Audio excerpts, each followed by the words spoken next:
Santa, I would love for you to meet my son.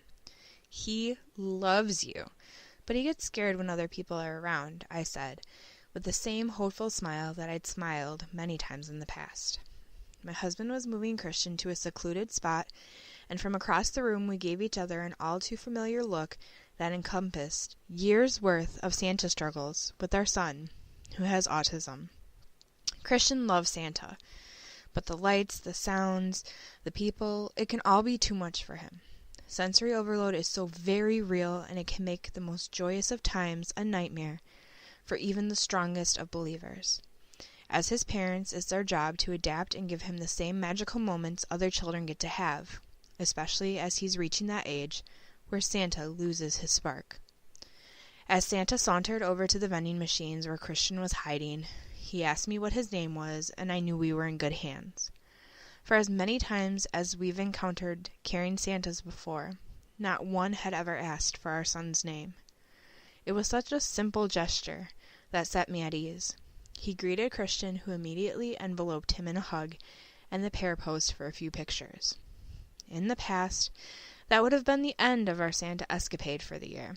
My husband and I would have high-fived, while our kiddo would have sighed in relief that he got to see his jolly and bearded hero for another year. But this year was so very different. Santa asked a vendor to grab a chair for him, and set it in front of a backdrop set up for different characters. He held my son's hand and invited him to sit on his lap as he sat down. Christian, no longer afraid and relishing in the moment, sat down as Santa asked for a few moments alone with our son. My husband and I walked away in awe that this costumed stranger would go so far to help people he'd met moments ago. We peeked around the corner numerous times, thinking that this must be a dream. We smiled at each other with the biggest of grins and hugged each other tight. Our boy was smiling and laughing with Santa. We made everyone look over at the moment because it was such a huge victory for us. Each time we thought the pair was done, he'd hold Christian a little tighter and our boy would smile a little greater. When their time was up, Santa walked towards us and shook our hands. We told him how thankful we were for him, and he said it was his pleasure and that we had a good boy. It looked like he wanted to say something else to us, but Christian ran up so excited that Santa snuck away so we could have a family moment. The rest of the event, it seemed like Christian was walking on air. You couldn't wipe the smile off of his face, and it made my heart swell.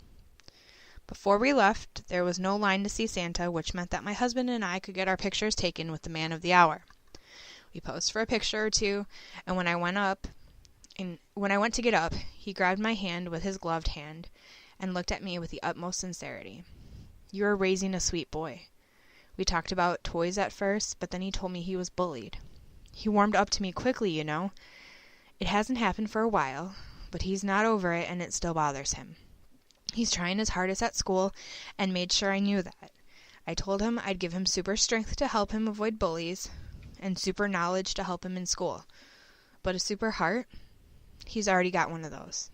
I don't need to help him with that. I told him that I'd tell you guys and to not be mad at me, but keep an eye on him. Don't let bullies get to that beautiful soul of his.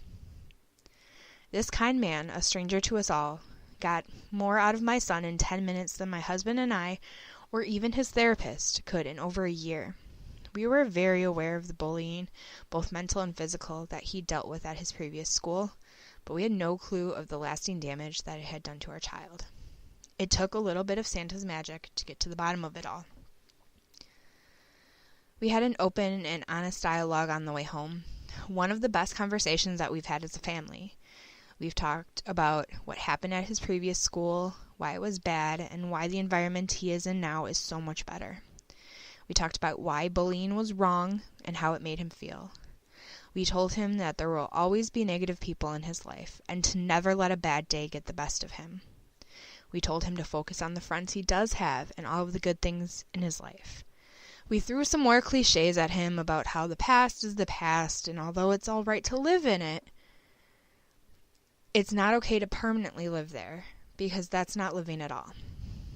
At the end of it all, Christian exclaimed again that he wished we would have won the large teddy bear that was being raffled off so he could have given it to the children's hospital. It made me realize that regardless of if he believes in Santa the human for another year or not, that he'll always have the true spirit of the season inside him. To the Santa who sold so many hearts that day, thank you for the pictures, the memories, and for helping all three of us to believe in your spirit right when we needed it most. You can't change without a